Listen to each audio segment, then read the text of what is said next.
Здравей, би ли се представила? Здрасти, аз съм Мариям и съм мениджър отдел продажби ново строителство в Alpine Home. Развивам се в сферата на недвижимите имоти от близо 5 години вече и определям това като моята страст. В какво би казала, че се изразява основно работата ти? Основно работата се изразява в комуникация и срещи с най-различни хора. Главно това се случва чрез телефонни разговори, срещи в офиса, на терен. После имаме малко преговори, след това следва документацията. Отделно на това се занимавам и с обучението на екипа, социални мрежи и още много неща. Кои са най-важните умения и качества за един търговец? Да е комуникативен, позитивен и най-вече постоянен. Как подобряваш уменията си? Уменията ги подобрявам най-добре в екип. Когато всеки един от екипа сподели за лоши и добри поуки, които са му се случили в процеса на работата, и най-вече чрез яки тренировки. Всеки ден тренинги, смятам, че един брокер трябва да се подобрява.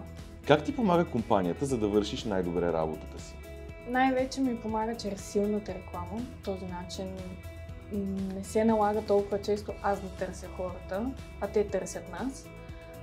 Това е на първо място, определено е страшно много ми помага в работата, и на второ място е безупречната система на обучение, която работи просто като швейцарски часовник.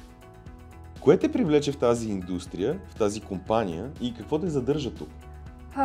Привлече ме, няма да лъжа, на първо място ме привлече финансовата свобода, парите и задържаме динамиката на работата.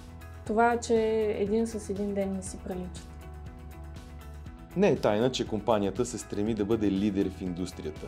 Как се вписваш в тази цел и как те кара да се чувстваш? Може би за някои хора това би било стрес. Повечето хора не обичат да си дават зор като цяло. Свикнали сме на работата 9 до 5 и нищо повече отгоре.